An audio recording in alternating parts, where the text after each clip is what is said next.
Gandang buhay mga kapartner, Coach Marvin here. Dito naman tayo para ituro sa atin sa ating technical session today, paano ba kikita sa ating uni-level income. Okay? So basically, ang ating uni-level income, tayo po ay kumikita galing po sa mga produkto na binibili po ng ating mga downline across our networks. So now, meron po akong isang account dito. Ito po ay kay Hana. So ito po ay downline ko. Si Hana po ay sure po natin mamimili po ng dalawang 100 grams na product. Okay? So, tingnan natin yan. So, yon. Si Hana ay isang dealer na kanya pong ang package rank niya po ay starter. So, meron siyang 20% off. Yung product na 2,400 less 20. So, 1,920 na lamang po yan. Okay? So, ngayon, merong option si Hana paano niyo babayaran. Pwede niyo itong bayaran sa opisina. Kung saan pinakamalapit na opisina siya pwedeng pumunta. Pwede sa ating show office sa Manila o kaya naman dito sa Subic. Later on, sa ating po mga regional offices sa Cebu, sa Davao, at saka sa Baguio. No? At pwede niya rin itong bayaran sa pinakamalapit na pick-up sa kanya. Or, pwede niya namang itong bayaran sa pamamagitan ng QR. So, yung QR, pamamagitan ng GCash niya o kaya ng mobile banking niya through QR scan ay pwede niya itong bayaran. Or pwede niya rin itong bayaran sa pamamagitan ng credit card. But meanwhile, babayaran muna natin ito sa pamamagitan ng pickup hub. Ibig sabihin, si Hana mayroong pinakamalapit na pickup hub sa kanya at doon niya na lang kukunin yung kanyang produkto. Okay, so ipi-place na ni Hana ang kanyang order. Ayan. Upon placing, ayan. So ito na yung order history ng order ni Hana. Okay, so this is her order. Dalawang 100 grams na Power Well Barley. Ayan. At ito ang kanyang order number. So, pagpunta ni Hana sa pinakamalapit na pick-up hub, ipe-present niya lang yung kanyang order number. Ayan.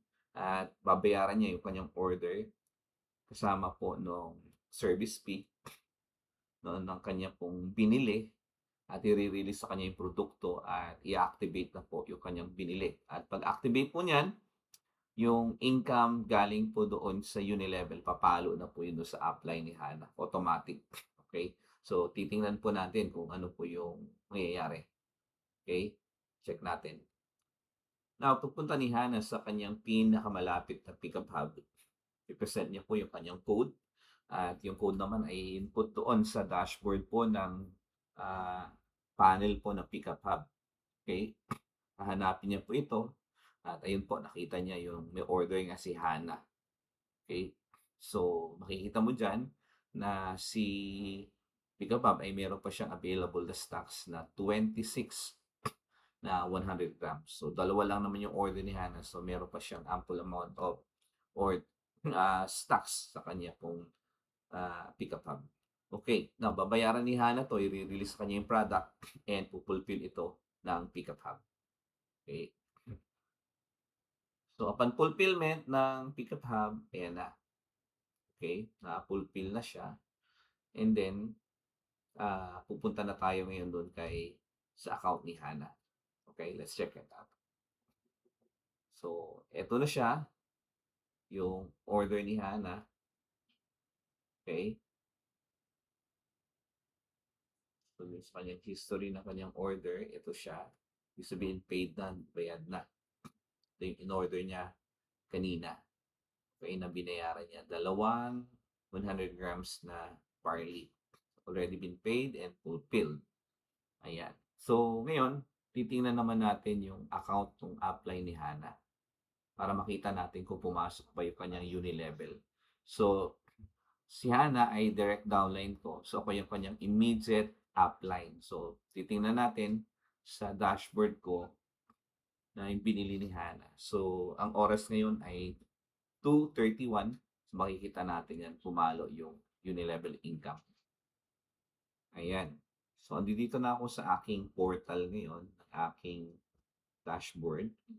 So, pumunta ako sa income, check ko kung may pumasok na unilevel income, ayan.